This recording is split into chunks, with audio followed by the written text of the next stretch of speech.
Hey guys, I thought that I would wrap up this week of videos featuring the Monotron with a little review of the Monotron. The Korg Monotron is an analog ribbon synthesizer featuring a voltage-controlled oscillator with pitch control, a low-frequency oscillator with rate and intensity, and a voltage-controlled filter with cutoff and peak. It has a ribbon controller to control the pitch and notes. So it's a lot like an electro theremin, I guess you might say, in its control aspect. And it's true analog, which is pretty amazing that Korg has done that. It sounds kind of like a little gnat or a bug when it's not plugged in through its own speaker. It's really good at creating these funny kind of chirpy kind of almost special effects sounds. It excels at those. It starts to sound better when you plug it in. You can get more volume and you'd get some nice rich basses that way.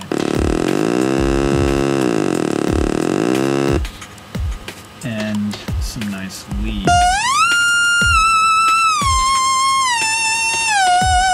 The Monotron on its own, in my opinion, is only so useful. You plug it into an amplifier or stereo even, anything that can really bring out the full depth of the bass frequencies, and it really starts to become more useful, more musical instrument.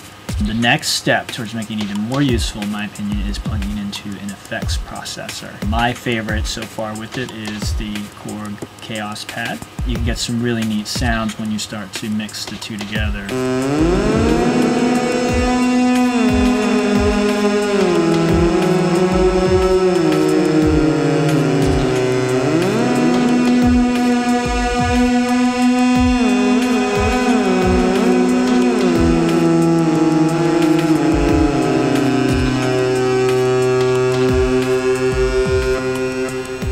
So that's just an example of what the sorts of sounds that you can get when you combine the two. Of course, the Kaoss pad has a lot of different options available. So the Monotron is like a starting point. Adding some form of amplification and adding some effects, you really start to be able to get musical and creative with it.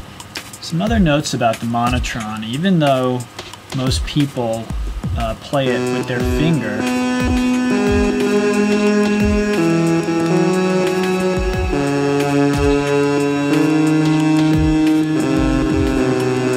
I find using a stylus, I find that makes finding the pitch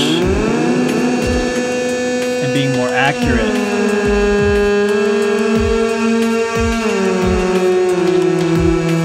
easier than using my finger.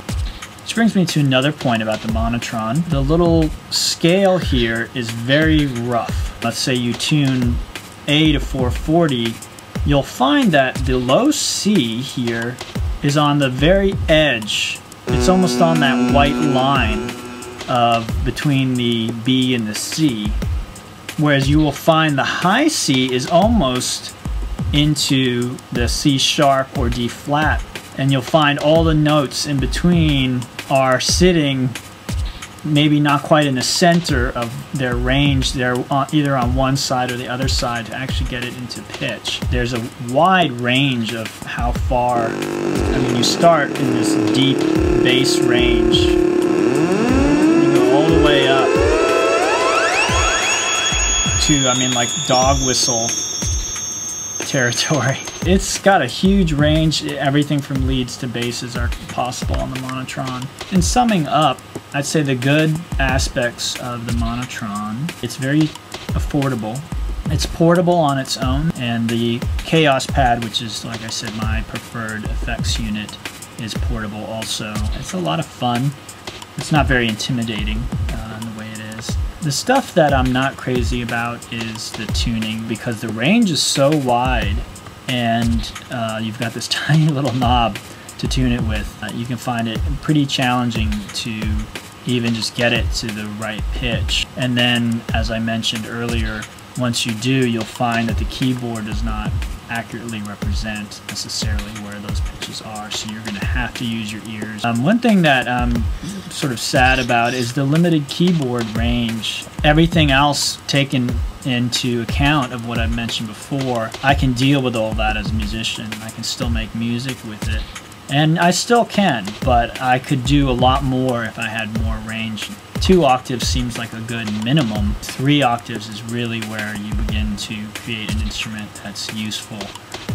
All in all, for the price, it's I'm not complaining. I just would love to have an instrument that had a little more range too. I'd be willing to pay a little more for it. I think it's probably most useful for bass lines, picking a note somewhere on the key range, and then you've got about an octave and a few notes range to create basses with. I just think for the money, Korg's done an awesome job. I've always wanted a true analog synthesizer, even if one just as simple as this.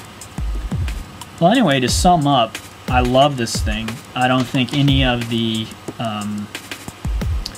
detractions I've mentioned should stop you from getting it. It's just something to keep in mind.